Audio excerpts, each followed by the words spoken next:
కార్తీక పురాణం 18వ అధ్యాయం అంబరీషుడి ఏకాదశి వ్రతం దుర్వాసుడు శపించుట గురించి ఈరోజు మన ఛానల్లో తెలుసుకుందాం.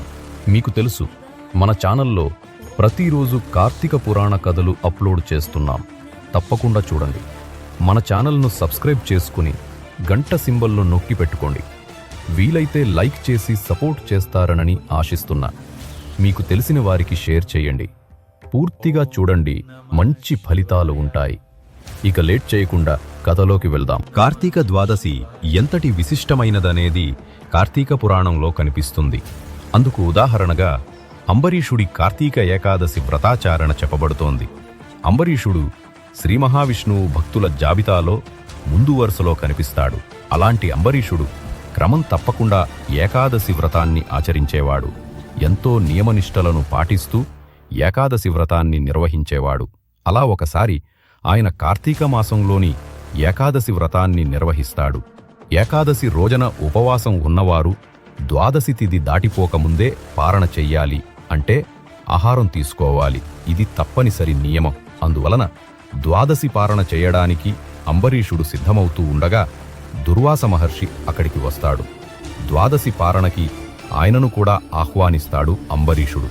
అయితే తానును నదికి వెళ్లి స్నానం ముంగించుకుని వెంటనే వస్తానని చెప్పి దుర్వాసుడు వెళతాడు.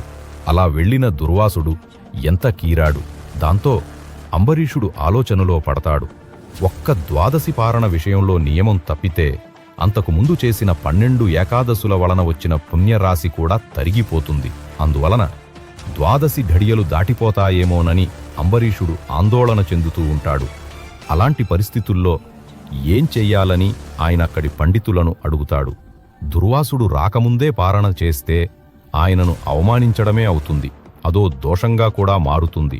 అందువలన వారు తులసి తీర్థం తీసుకోమని సెలవిస్తారు.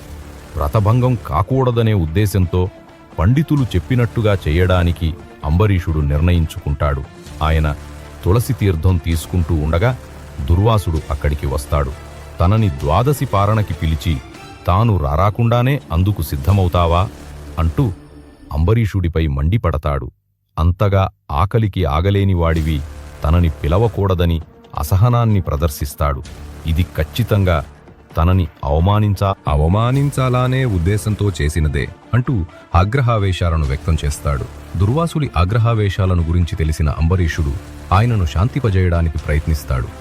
అయినా ఆయన ఎంతమాత్రం వినిపించుకోకుండా 10 నీచమైన జన్మలను పొందమని శపిస్తాడు. అంతేకాకుండా కృత్య అనే శక్తిని సృష్టించి అంబరీషుడి పైకి పంపిస్తాడు. అది చాలా వేగంగా అంబరీషుడి పైకి వస్తూ ఉంటుంది. దాంతో ఇలాంటి పరిస్థితుల నుంచి తనని ఆ శ్రీ మహావిష్ణువే కాపాడాలంటూ అంబరీషుడు తలుచుకుంటాడు. దాంతో ఆయన పూజామందిరంలో ఉంచబడిన విష్ణు చక్రం సుదర్శన చక్రం యొక్క శక్తిని పొంది ఆ కృత్యను అంతమొందిస్తుంది. అంతేకాకుండా ఆ సుదర్శన చక్రం దుర్వాసుడి వైపు దూసుకు వస్తుంటుంది. దాంతో ఆయనకి విషయం అర్థమై అక్కడి నుంచి పరుగందుకుంటాడు. బ్రహ్మదేవుడి దగ్గరికి, పరమేశ్వరుడి దగ్గరికి వెళ్లి తనని కాపాడమని అడుగుతాడు. సుదర్శన చక్రాన్ని నిరోధించే విషయంలో వారు అనాసక్తిని చూపుతారు. దాంతో దుర్వాసుడు వైకుంఠానికి వెళతాడు. వైకుంఠంలో శ్రీ మహావిష్ణువుకు నమస్కరించి తనని రక్షించమని కోరతాడు. అప్పుడు దుర్వాసుడి ధోరణి పట్ల స్వామి అసహనాన్ని వ్యక్తం చేస్తాడు. మహాభక్తుడైన అంబరీషుడి విషయంలో అలా వ్యవహరించకుండా ఉండవలసిందని అంటాడు. అంబరీషుడికి ఆయన ఇచ్చిన శాపాన్ని తాను భరించనున్నట్టు చెబుతాడు. ఏ కారణాల వలన తాను ఏ అవతారాలను ధరించనున్నట్టు చెబుతాడు. అలా స్వామి తను ధరించనున్న దశావతారాలను గురించి వివరిస్తాడు. అంబరీషుడు ఆయనను ఎంతో